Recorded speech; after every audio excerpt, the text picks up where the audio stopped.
43 yaşlı Mirtağı Qəniyev 10 ildən çoxdur xanəndəlik sənətini atıb. Daha doğrusu atmağa məcbur olub. Dolanmaq üçünsə fəhləlik eləyir. Əslən yardımlıdan olan Mirtağı Qəniyev 90-cı illərin sonunda Bakıya gəlib. Öz sənətini daha da inkişaf etdirmək arzusuyla.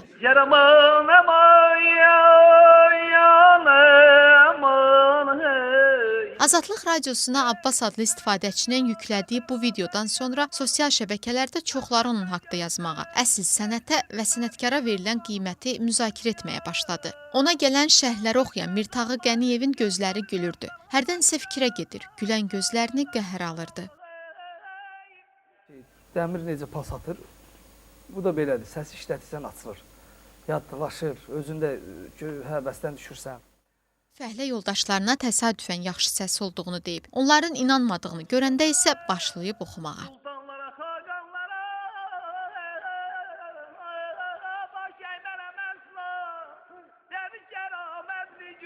Mirtağı Qəniyev elə oxuduğu qəzəlin sözlərindəki kimi bəylərə, sultanlara baş əymədən yaşadığını deyir. Bir otaqlı bu evdə kiraya qalsa da alın təri ilə qazanır və özünü dolandırır.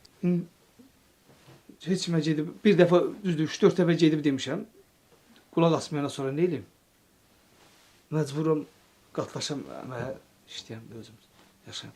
Fəhləlik də, biz 5-6 nəfərik, bir-birimizə bir gün işləyirik, 2 gün işləmirik.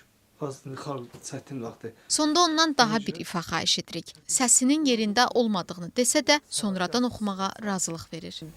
Nəysə olsa üzr istəyəm. Çünki canlıdır, həm də biraz boğaz sər-sər işləməz. Oxuyacam.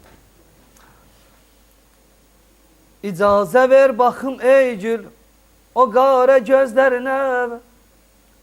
Vurulmuşam, nə edim, aşikara gözlərinə.